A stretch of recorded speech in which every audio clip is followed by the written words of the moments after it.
នៅក្នុងព្រៃជ្រៅមួយមានដំរីស្ដោមួយឈ្មោះសម្បូរ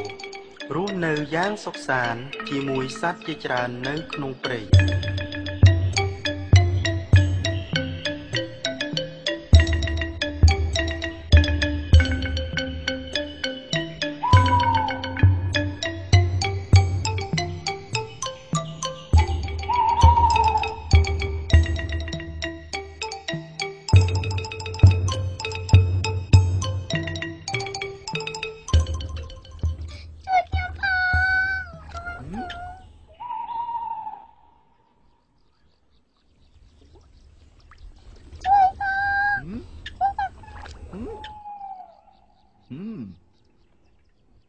គ្មានអ្នកណាស្រាវខ្ញុំជួយទេខ្ញុំសម័យតា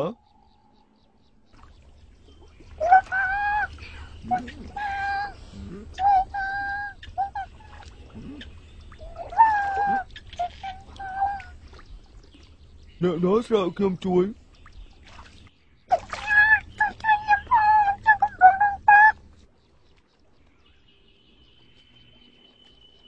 នៅអណាមិនក៏ខ្ញុំមើលមិនឃើញ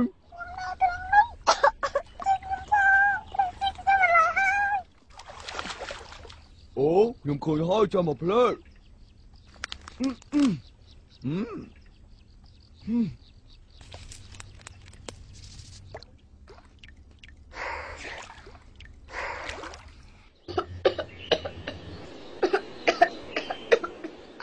បងខ្លាំងណាស់អ្នកបានជួយជីវិតខ្ញុំអូមិនអីនោះទេ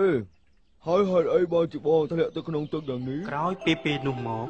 ស្រមោចនិងសម្បូរក៏បានរាប់អានគ្នាជាមិត្តហើយពេលខ្លះសម្បូរបាននាំស្រមោចដើរលេងពាសពេញព្រៃដែលមិនមានស្រមោចណាធ្លាប់ធ្វើដំណើរយ៉ាងនេះឡើយរហូតទាល់តែថ្ងៃមួយ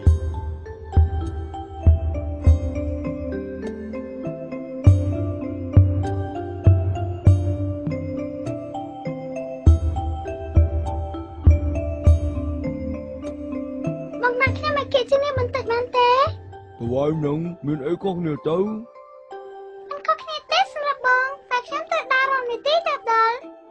មែនហើយខ្ញុំភ្លេចគិតអរគុណច្រើនលេងហើយមកសម្បូរ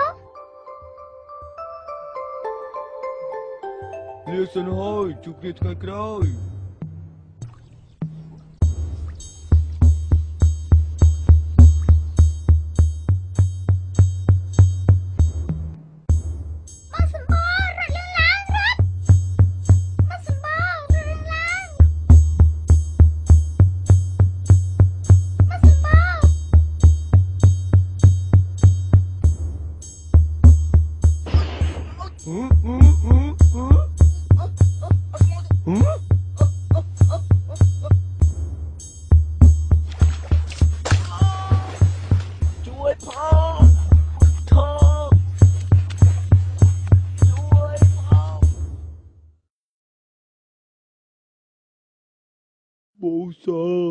បូសាក្រឡើងបង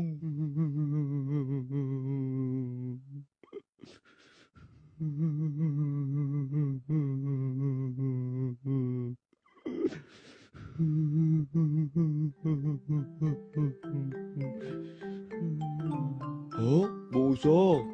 បងមិនអីទេខ្ញុំមិនអីទេខ្ញុំនឹកស្មានថាតាំងពីពេលនោះមកដំរីសម្បូរនិងស្រមោចឧស្សាហ៍រស់នៅជាមួយគ្នាយ៉ាងសុខសាន្ត